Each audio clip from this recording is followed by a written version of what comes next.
All right, cool. Yeah, it's been a long time. Back in the day, I was on Zoom every day. Remember lockdown? That was like the source. But obviously things have changed, and I've been out in the community now, so getting back to grips with this. So yeah, welcome today. This is going to be an orienteering session to some software that I really believe in, which is Soundtrap. Um, Both of you guys have already signed in and you have access to the software. What I'm going to be doing today is just, kind of giving you the basics and then setting you on some tasks and then reviewing the tasks that you do. Okay. And then hopefully, I think like when you're starting to get into music production, I genuinely suggest not worrying about perfection, always go for repetition. And that is so honestly, rather than making one song a week and really aiming to make that song as perfect as possible, I would say make 5 songs and learn something from each song. And whatever you learn, put that into the next one. So that's my vibe. So I'm going to find my Soundtrap and basically start cooking. So bear with me. I'm just going to go over here and enter the studio. And then I need to share my screen for you guys.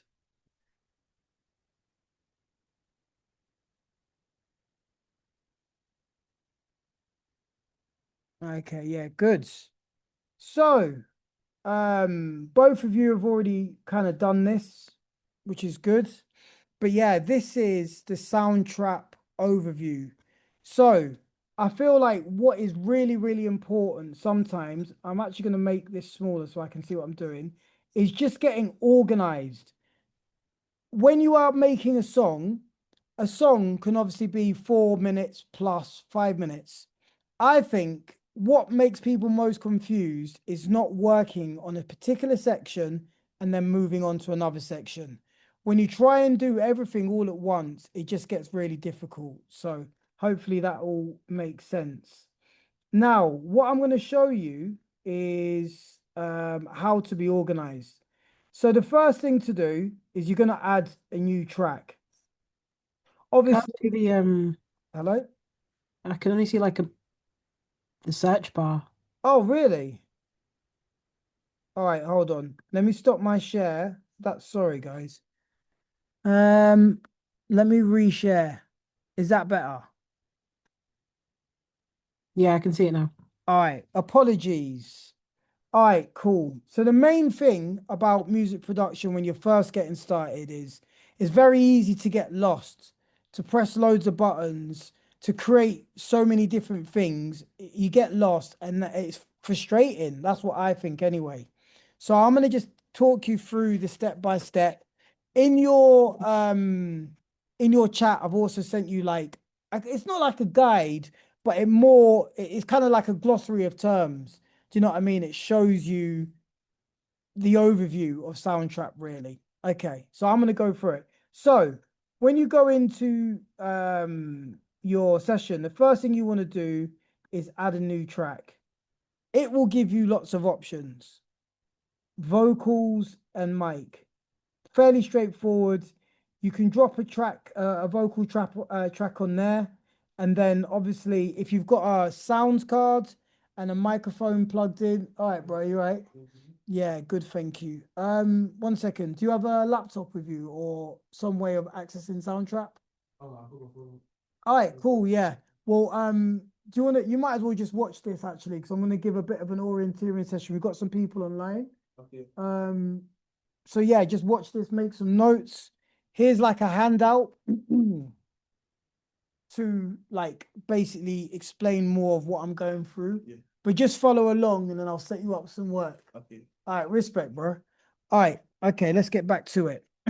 All right, so as I was saying, add a new track. It's going to give you lots of different options, yeah? Voice and mic if you want to record vocals. This is keys. If you have a MIDI keyboard, which is basically an electronic keyboard that you can plug into your laptop, you can press the keys on that and that will create sounds for these with this keys. This is called a plugin. This keys plugin. Bass and 808, that is just for obviously quite self-explanatory bass sounds, guitar sounds, drum machines, guitar and amp. That is when you have a sound card and you are plugging something into your sound card that makes music, i.e., an electric guitar, or it could be a bass, or it could be an acoustic that's got an audio jack in it, or it could be a keyboard. So, all of that can be dealt with this section here. Synth, that's just another option for a piano. It's just like electronic sounds and orchestral, which I've never even been in there before, but I'm assuming it's just a plug-in to give you stuff like woodwinds and um, strings and all of that sort of stuff.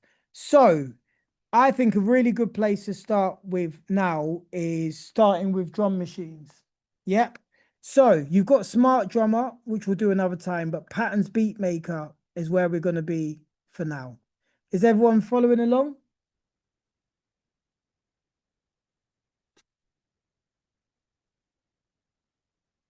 Okay, I can't hear anyone, but it's all good. Yeah. All right, cool. All right, so Patterns Beat Maker.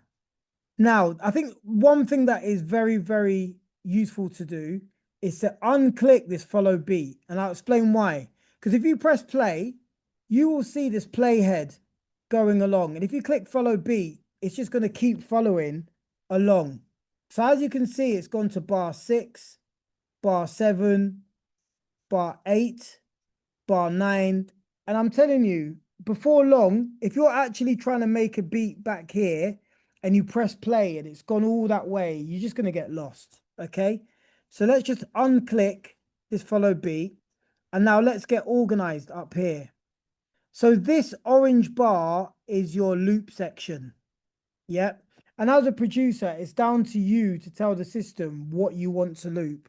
So something a wise man will take a small or lady, excuse me, will take a small section here and zoom in.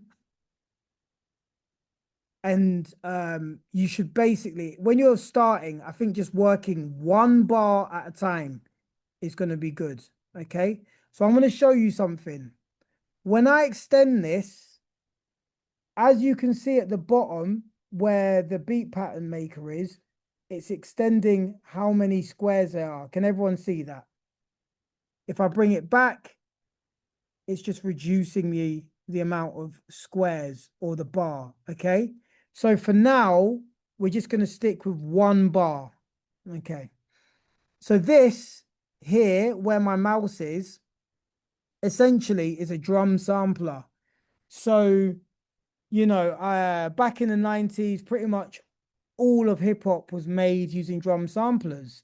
And what a drum sampler is basically they've recorded lots of instruments and plugged it into a small computer looking thing. Usually in the real world, they look really similar to this. They've got lots of buttons on it. And that's what this drum machine is emulating. Now, the way drum samplers work is if you double click in a region, see how I'm clicking in the kick bit? That is going to trigger a sound when the playhead reaches that point. So there are two playheads on my screen now. Can everyone hear that? The sounds? I can't hear it. Okay. Let's see. So let me go back to my share screen. And let me go share sound as well. And share that.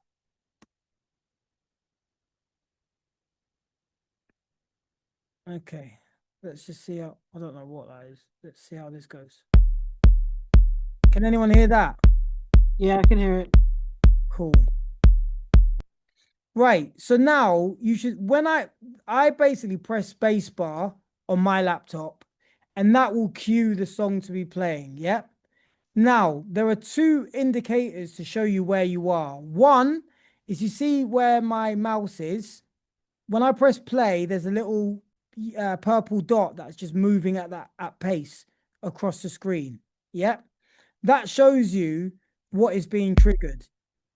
If there's no squares in that are lit up, then nothing's being triggered. If there are lots of squares, then lots of things are being triggered.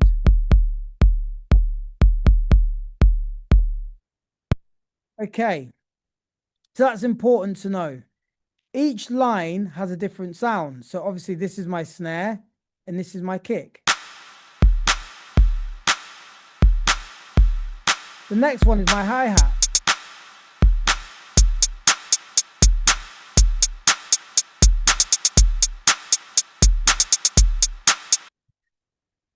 If you want to add more sounds, then obviously you can add an open hi-hat, for example, and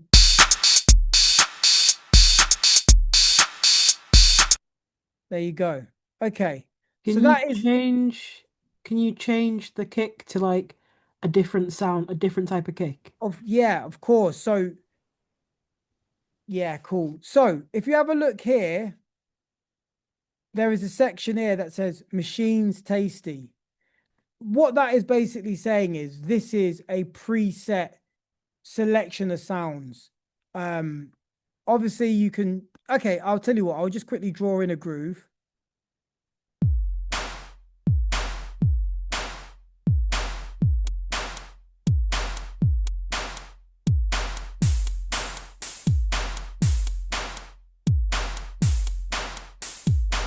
And now, if I scroll through, as you can hear, each one has a different vibe.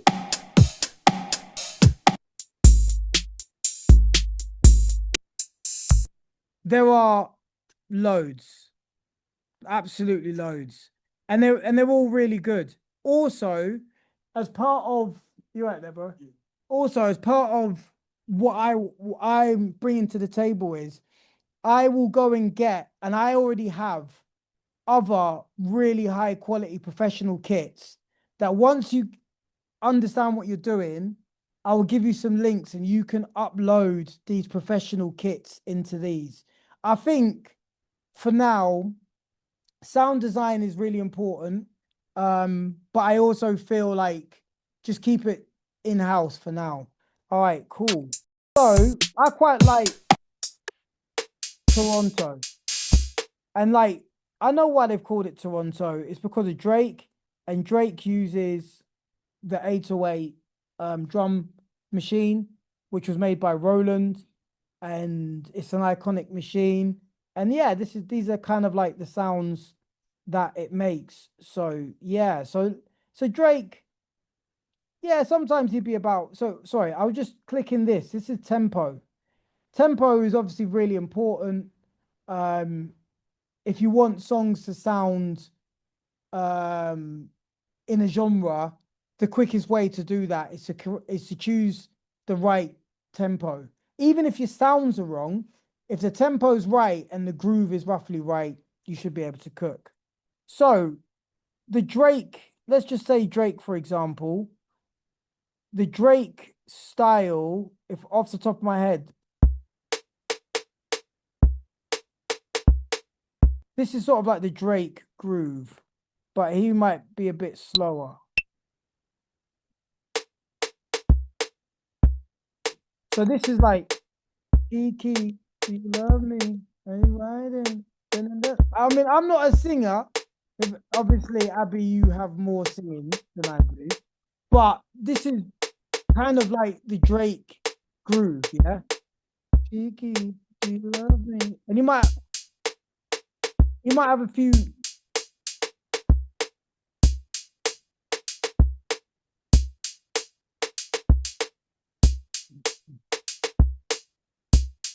Yeah, so he'll probably have a groove like that, and it'll probably be somewhere between 96 BPM. Um, and maybe 100 for that sting. And even like when he did Nice for What as well, that was basically the same groove. So like he went through a whole time just using this drum groove, yeah. So that's Toronto. Maybe we just delete that and I keep it moving. Let's say garage, old school garage. That'll be about 130 BPM. The groove is almost the same as hip hop.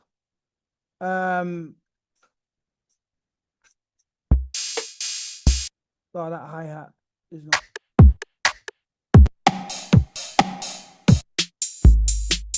Okay.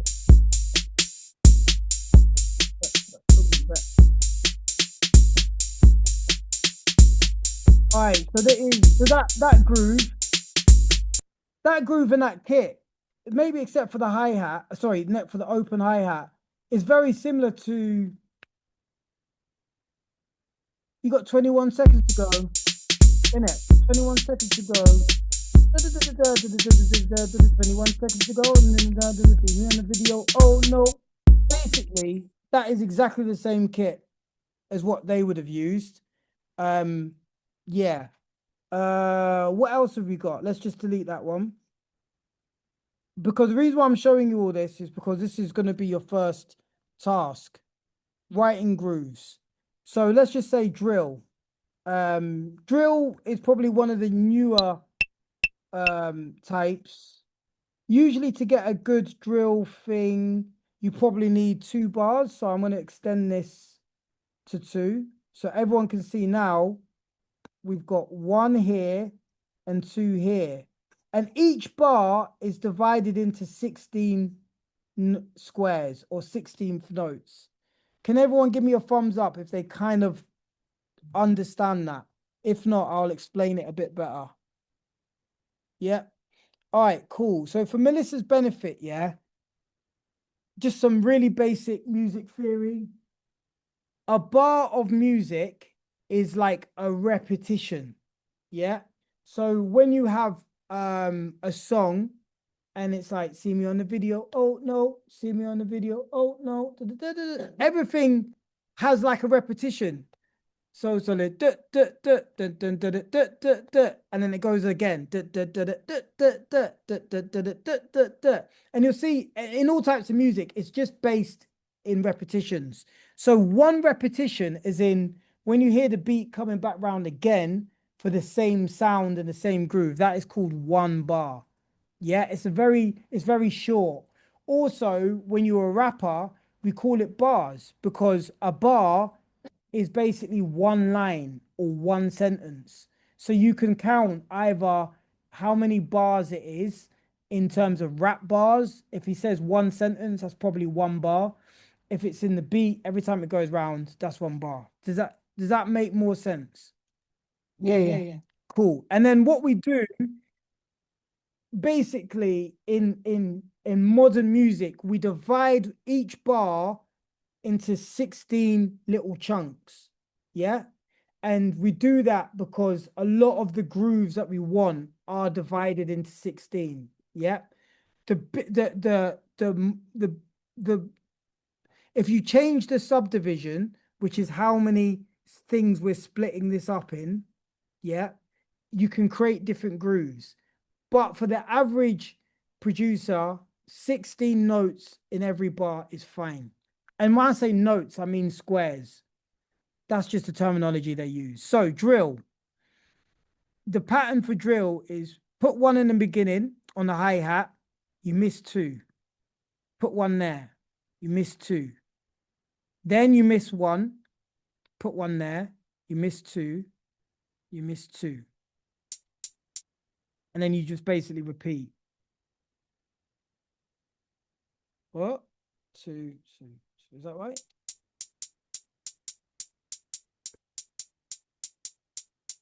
Yeah, that's drill. And you put the kick on the 1 and the snare there. I know I'm going a bit fast, but you're gonna learn all this, so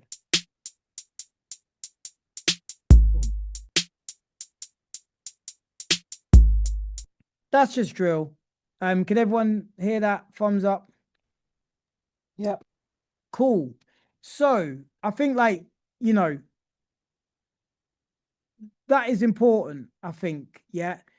Getting your groove right. Because I feel like if you want to produce, you want to make sure that the music you make you're gonna like. Because there's nothing worse than spending a couple hours making a beat and it sucks. Do you know what I mean? Like at the end of the day, you really wanna um have good starting points. Okay. It's a long journey for production.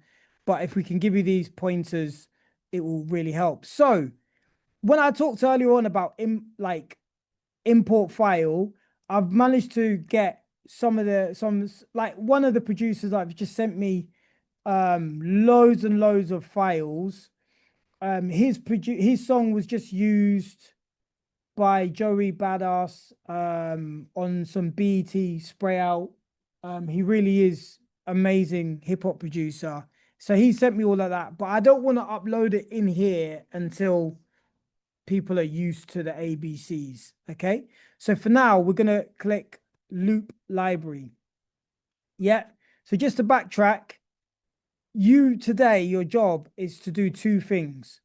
One, choose a loop. Two, write a drum groove to that loop.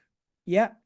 So so if you have a look where my pointer is, loops and one shots. Underneath it, it says sound packs. Now, these sound packs are, I think they're dope. Like, I think they're really, really good. So, as you can see, you've got hip hop, emo rap, R&B, dark pop, psychedelic pop, pop, contemporary, rap rock, blah, blah, blah. Um, let's just try lo-fi, right? Now, when you click pack, it should show you either it says beat, which will be, let's just click it. All right, that's going way too fast. So let me go back to so remember, go back to your tempo. Lo-fi, I'm guessing is about 96 BPM. Yeah. So I'll click it again. That's a good beat.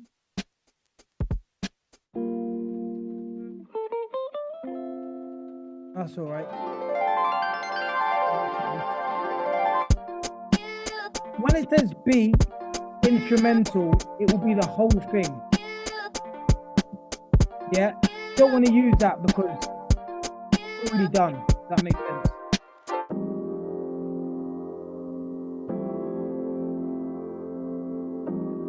Okay, I'm gonna find something.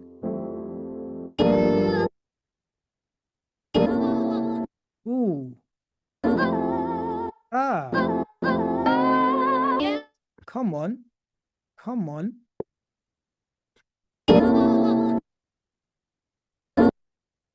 Hey, stop, man. Stop.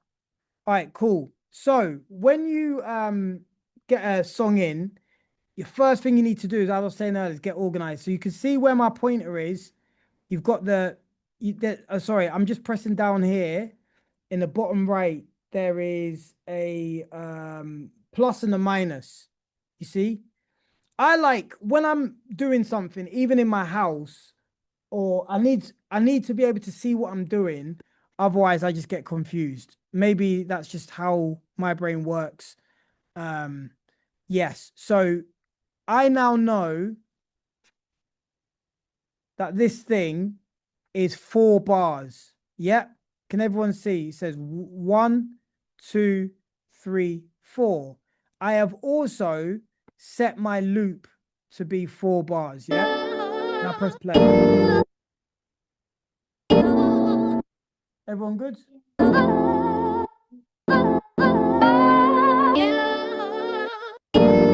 All right, cool. Yeah. All right. So do you know what? I need to find out what key this is in. Ah, if you hover over it, it says F. So I'm assuming it's either F major or F minor. Um, just in case you want to play the keys to the sample. And yeah, you know, I might not do it today because I need to kind of watch what you guys are gonna do. But I'm liking this. So I'm gonna just up here, I'm gonna write um demo beat 01. Yeah. All right, cool. So I'm gonna go to this section here. Did you see? Let me just delete that. If I want to start creating a drum loop, I put my pointer there and click. And now it's created like a clip. Yeah, which means that I can edit the drums.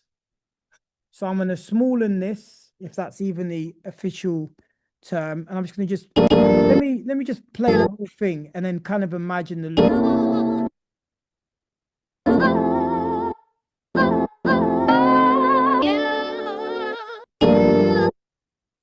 Okay, so so also you can see this playhead. I can just grab it and bring it to the beginning. Boom. Okay, so let's go back. So okay, let's try the Drake thing. Boom. Hold on.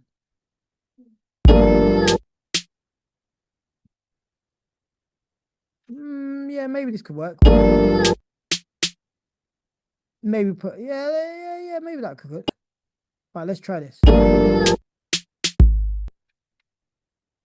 Yeah. So let's just say that, right?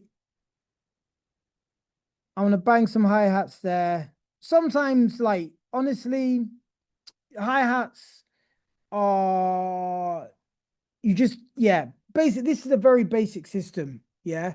If I was gonna make a song to release, I would maybe create a new track and put my hi-hats on there so I could have more control. You get me? But for today, I'm all right with it. I'm just gonna just drag that across. So there's a few things to be aware of. At the bottom, you can extend like this, yeah? Right. You see at the bottom, it's got like an extender, yeah? If you extend at the bottom, it won't repeat the pattern. Yeah. If you extend at the top, it turns into a circle, which will repeat the pattern. Yeah. Now I can bring it back. Do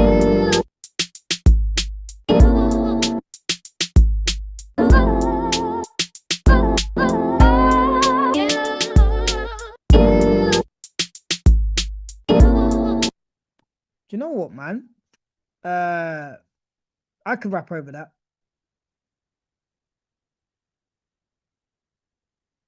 All right, so let's go back here. I feel like it says sliced part B. So I'm gonna go back there, gonna go back to the kitchen, and I'm gonna extend that over there and just see what happens, man. Let's see what happens, bro.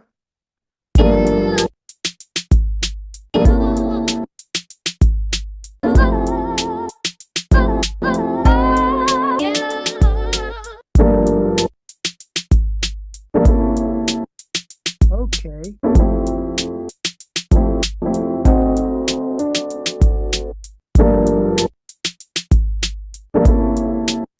All right.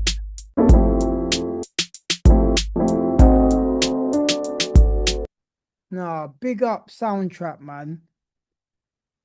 They understand the assignment. You know, these are good samples, right? So what I'm gonna do is now I understand Wagwan. Um, I'm going to drag that on there and I'm going to get rid of it off there because the reason why I want to know which is the bit with the vocal sample and which is the bit without it. You understand? And I'm going to explain why. So over here, I'm going to uh create intro. Yeah, and I'm going to create another section which is going to be verse. And then I'm going to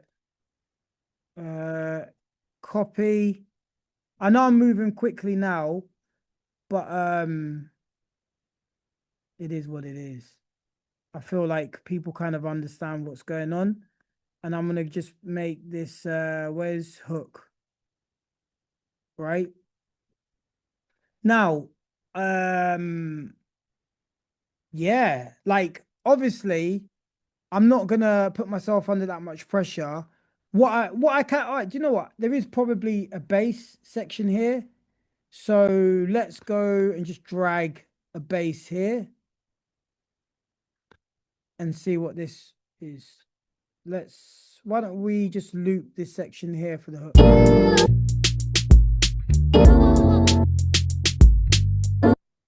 No, that's in D minor.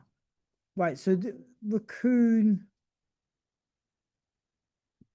All right, so how I don't know how to find out where the key is.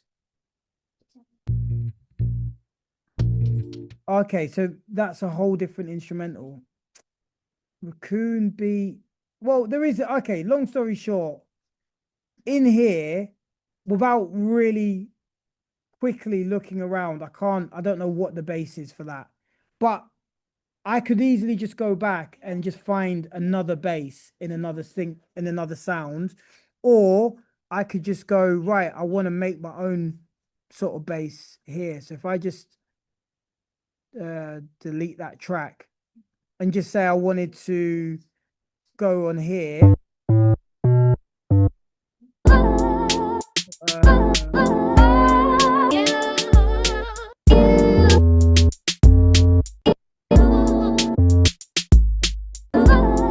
So then, yeah, I haven't got a keyboard set up, but what I would do is I would just sit and listen and be like, right,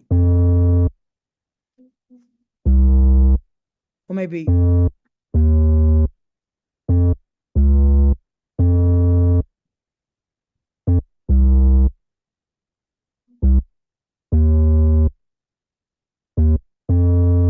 you know what I mean? So that it may be that sort of a pattern that would work, and that would be a way of getting into the hook. So let's just go from the beginning.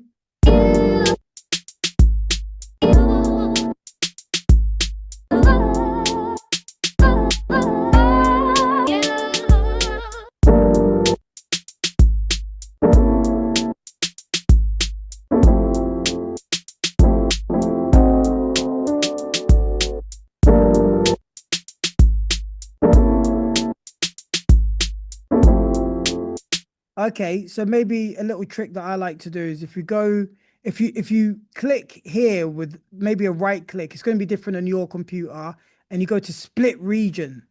What will happen is um I can basically what I've done is I've taken out the drums there. So if you listen, at the end of end of the verse, to make the last line hit, I just take the drums out.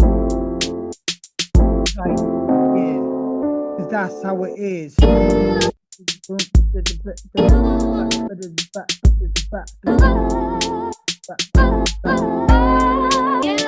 You know what I mean? So that's just a really basic arrangement. Okay. Um, yeah, it'll be good because I feel like I've been talking to myself for quite a while. It'd be good to maybe, from your point of view, Melissa, get some feedback for how that all made sense. Ask any questions, and then obviously, Abby, it'd be great to get some feedback and some questions from you. And then I'm going to set you up to do your own work. Okay.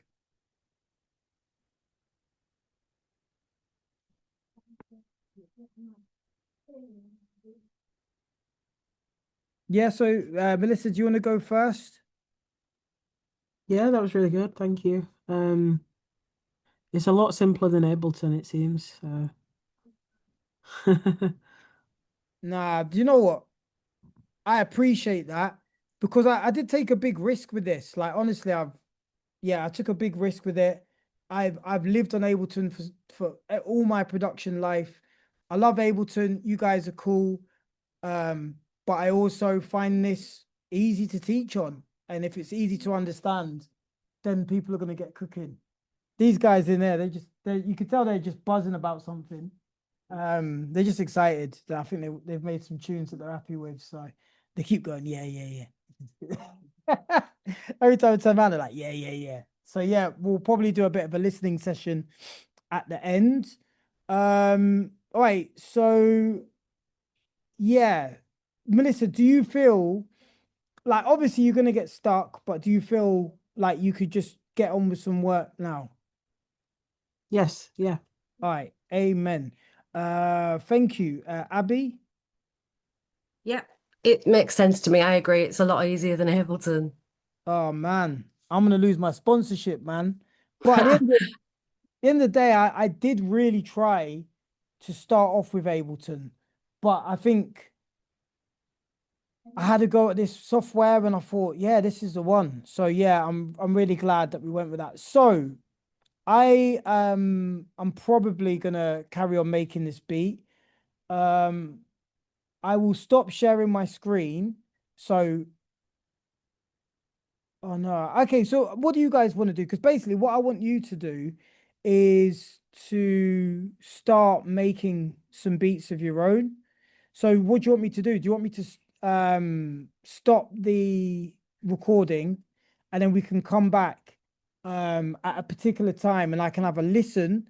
You can share it to me and I can give any feedback or tidy up any things that you're stuck on quite efficiently. Would that work for you guys? Yeah. Yep, All right, yep. I might not be cool. able to come back tonight though, because I've got to go to Hot Gospel, but Yeah, you that's can give me cool. feedback, email if you want, or Yeah, whatever yeah. works. No, Brilliant. I'm more than happy and like I think as a group we're making more beats than I expected. So what I'll probably do is at the end of every week, I'll probably just do a feedback Friday before I go home, whatever time that is. I will just load up everyone's beat. I will record myself listening to it and then just giving notes on what we could do and send that out. And yeah, like I don't want people to be shy. I know what it's like when you've made a beat and like this is really good, and then you send it in and it gets critiqued. But I feel like the more you can accept critique, basically, when you get to a stage where you're producing for people and they're paying you money, it's going to be all critique. So it's just good to get used to it and it will make you a better producer as well. So, with that being said, I'm going to stop this video. Um, if you want to reconvene on the same thing at 6:15. Yeah, Abby, if you have to go, that's cool. I understand. Melissa, if you have to go, that's cool. Just let us know. I'll put this back on at 6:15, and we'll just see what's a cooking. Okay, cool. All right, bless guys. Thank you. Peace.